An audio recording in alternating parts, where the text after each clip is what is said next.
Alors là, donc un inverseur de polarité, enfin un bouton inverseur de polarité, et puis ça actionne mon embrayage dans les deux sens, évidemment. Parfait.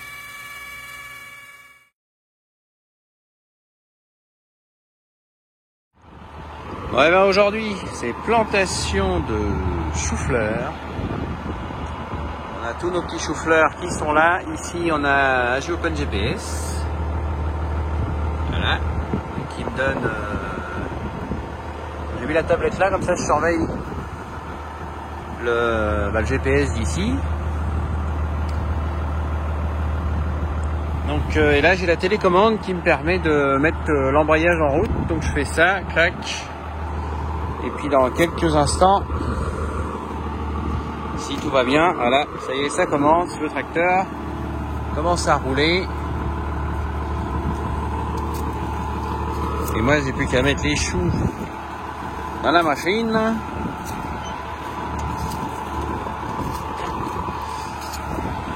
Ah, celui-là, il n'a rien, ça n'arrange pas. J'ai plus qu'à mettre les choux dans la machine. Bon, alors là, d'une main, forcément, c'est un peu sport. Hein. Et une fois qu'on a les deux mains... Une fois qu'on a les deux mains libres, ça va nickel. D'ailleurs, là, il va falloir que... Parce que là, j'ai une demi-vitesse en moins. Je vais aller arrêter, mettre le îlot. Une fois la vidéo finie, là.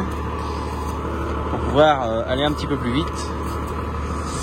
Là, on roule à 0,2 km/h d'après le GPS. Donc, voilà, on dit AG OpenGPS sur vitesse basse. Ça marche pas toujours, c'est pas faux. C'est pas faux, mais c'est pas toujours vrai non plus, parce que j'ai pas vraiment de soucis en fait. Alors aujourd'hui, j'ai pas vraiment de soucis. Ça arrive que j'en ai. Alors pourquoi, je ne sais pas. À très très basse vitesse. Voilà, en chou, on roule quand même. Et en fait, c'est vraiment quand on va pas assez vite que des fois ça merdouille. Et là, en chou, 0,2 et c'est correct. Hein. 0,2 c'est correct. Voilà. Donc, je continue ma petite plantation de choux tranquille. Hein. Je vais arrêter le truc, hop. Alors, ça met un certain temps, quelques secondes à s'arrêter. Je vais vous expliquer après pourquoi, mais ça permet quand même d'automatiser le machin quand on est tout seul. Bon, faut pas avoir les doigts dedans, hein, parce que ça sert à rien si t'as les doigts dedans. T'as plus de doigts quand même. Bon allez, here we go!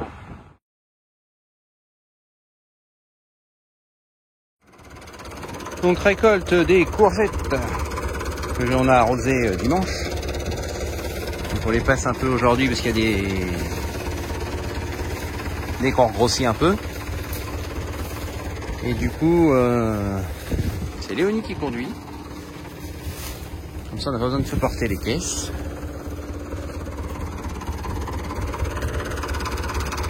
Ça va, pas mal. Là, il y en a une, tiens.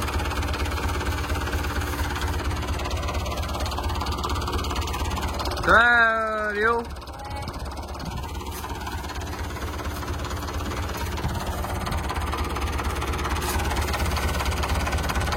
Une fois, un petit coup d'eau et c'est reparti.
Bon alors,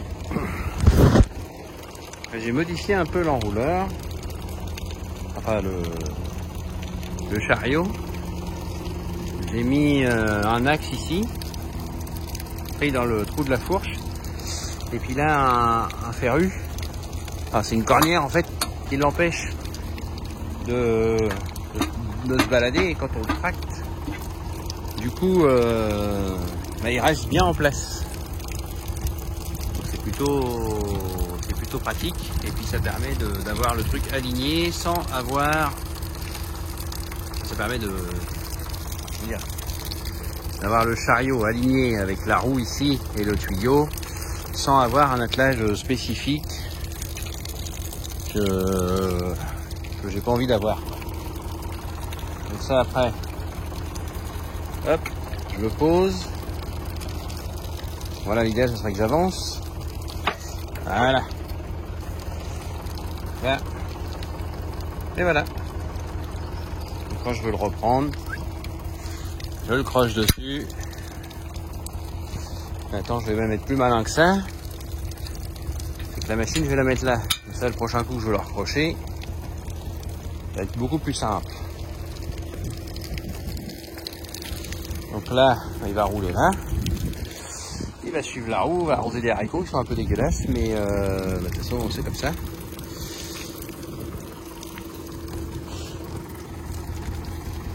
Et là, j'allais ouvrir l'eau. Et là, nous voilà sur un tuyau 50 Bauer qui a ici éclaté en fait au gel parce qu'il devait y rester de l'eau dedans. Il était dans l'herbe, j'avais pas fait gaffe, c'est de ma faute, j'avoue. Et du coup, il devait rester de l'eau dedans et il a éclaté. Donc on va tenter de le... J'ai tenté de le réparer. Je vais vous faire voir comment. C'est pas la première fois. Ça se répare. Voilà, je vous fais voir ça.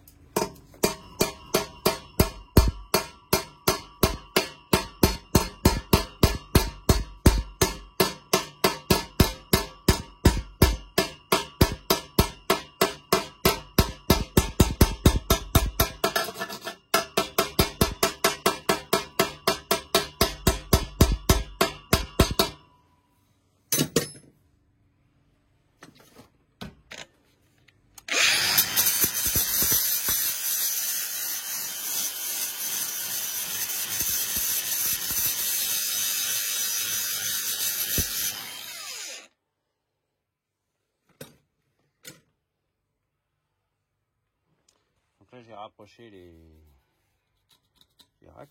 les morceaux.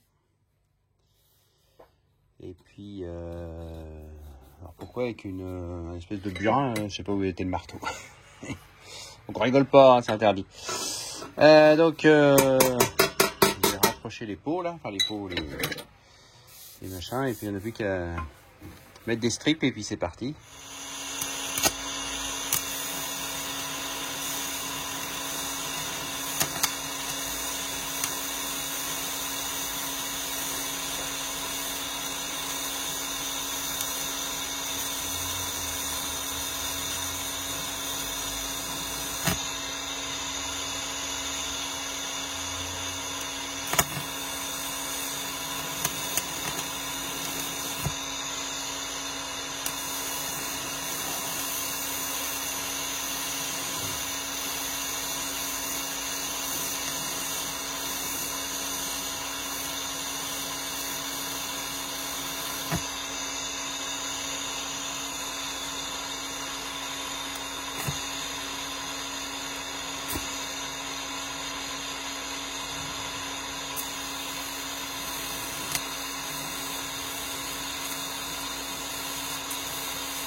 Donc voilà la réparation.